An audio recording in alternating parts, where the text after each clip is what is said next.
2000 سال قبل مسیح کی بات ہے، جب طوفان نوح کی تباہی کے بعد اللہ تعالیٰ نے سرزمین عرب پر ایک ایسی قوم پیدا فرمائی جو دنیا میں سب سے طاقتور، مضبوط اور توانا افراد پر مشتمل تھی۔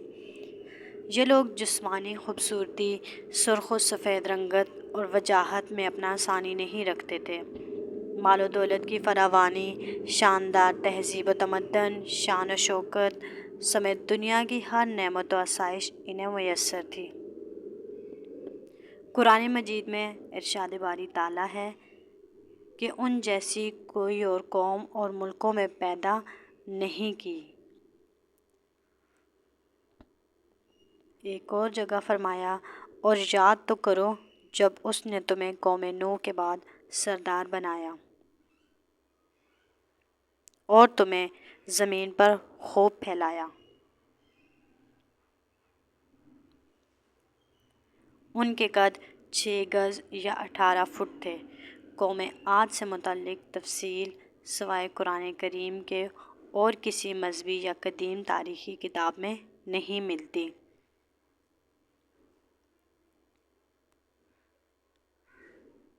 اس لیے اس قوم کے حالات کا نقشہ قرآن کریم کے ذریعے بن سکتا ہے۔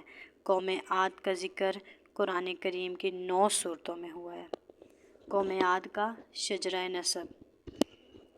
عاد نام کا ایک شخص حضرت نوح علیہ السلام کی چوتھی نسل میں ان کے بیٹے سام کی اولاد میں سے تھا۔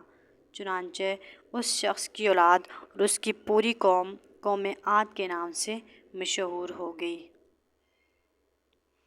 عاد بن اوس بن ارم بن سام بن نوح علیہ السلام وہ عربی تھے جو بہت لمبے اور مضبوط ستونوں پر قائم کردہ عالیشان محلات میں رہا کرتے تھے۔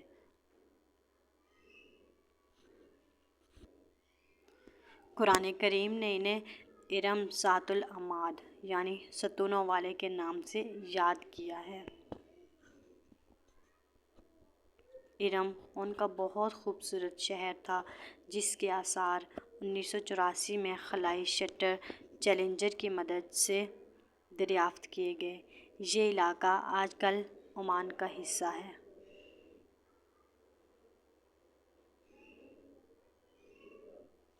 بحیرہ عرب اور بحیرہ احمر کے درمیان عمان، حضرموت، بحرین اور مغربی یمن تک ایک وسیع صحرا ہے جسے صحرائے الاحقاف کہتے ہیں۔ یہ دنیا کے عظیم صحراؤں میں سے ایک ہے جس کا رقبہ ایک محتاط اندازے کے مطابق 6,50,000 مربع میٹر ہے۔ اس صحرا میں سفید اور باریک ریت کے ہزاروں فٹ اونچے پہاڑ نما ٹیلے ہیں۔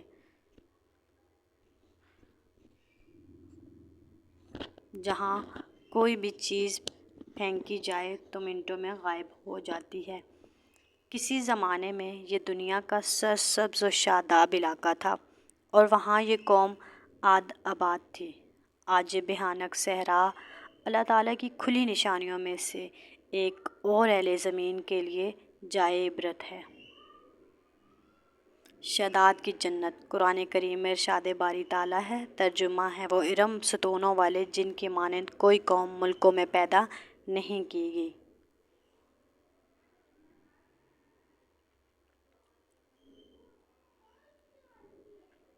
قوم عاد اپنی تعمیرات میں ستونوں کو خاص خصوصی اہمیت دیتی تھی اور دنیا میں ستونوں پر بڑی بڑی عمارتیں کھڑی کرنے کا طریقہ سب سے پہلے انہوں نے ہی شروع کیا۔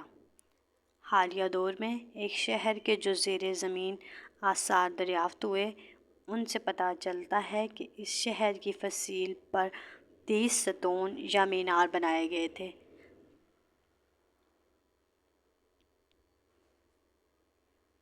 کہا جاتا ہے کہ یہ شہر شداد نے خصوصی اہتمام کے ساتھ بسایا تھا جو اس قوم کا بہت بڑا بادشاہ تھا۔ قد و قامت اور جسمانی قوت کے لحاظ سے دنیا میں ان کا کوئی ثانی پیدا نہیں ہوا۔ اس طرح اس قوم نے جس معیار اور جس انداز کی تعمیرات کی، ایسی تعمیرات اس سے پہلے دنیا میں کسی اور قوم نے نہیں کی۔ شاید اسی لیے یہ جگہ شداد کی جنت ارضی کے نام سے تاریخ میں مشہور ہے۔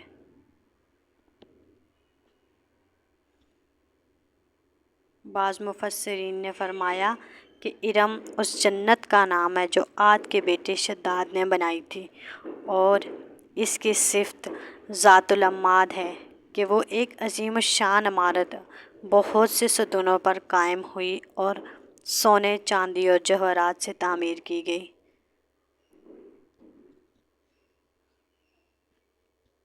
تاکہ لوگ آخرت کی جنت کے بدلے اس نقد جنت کو اختیار کر لیں۔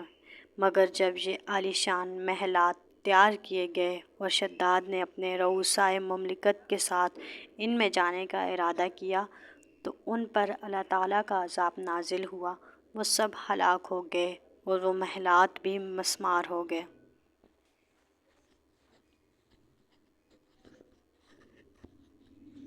اس اعتبار سے اس آیت میں قوم عاد پر آئے ایک خاص عذاب کا ذکر ہوا